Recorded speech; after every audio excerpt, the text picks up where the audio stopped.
Приближается горячая пора, пора отпусков. Многие жители нашего города наверняка воспользуются услугами Аэрофлота, чтобы добраться до мест отдыха.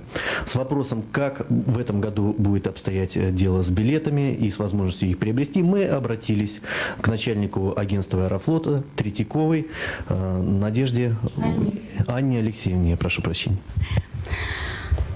Ну, в 91 году мы думаем пассажиров, конечно, удовлетворить наших нерюнгринцев. Рассадка будет произведена так же, как на уровне 90-го года, но немножко, правда, лучше. В том году, когда мы собрали заявки по предприятиям и увезли их на обработку в город Ригу, значит, они нас удовлетворили всего по рассадке на 74%. В этом году где-то порядка 90-91% будут заявки, те, которые приняли, будут, значит, удовлетворены. В этом году мы приняли где-то 38 тысяч заявок от предприятий.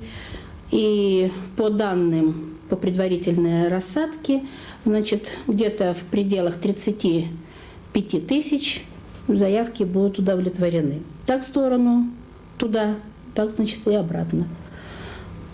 Ну вот, так вроде бы все. И такой вопрос, который волнует многих в связи со всеобщим подорожанием. Какую информацию вы могли бы дать о том, насколько и подорожают ли вообще билеты Аэрофлота? Ну, по этому вопросу я не могу вполне объективно ответить, что подорожают или нет. Мы точно так же, как все, ждем подорожания билетов. В связи с этим, значит, мы работаем за 15 дней, не за 30 дней на глубину. 30 дней мы не продаем билеты ни в направлении туда, ни в направлении обратно. Ну, рассчитываем так, что со 2 апреля, извините, подорожание будет.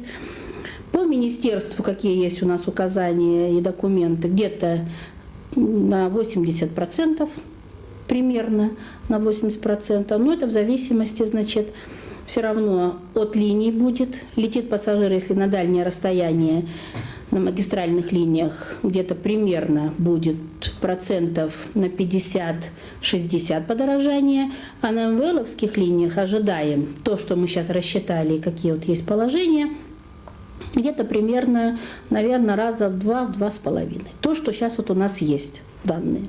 Больше пока сказать ничего не могу. Ждем. Спасибо.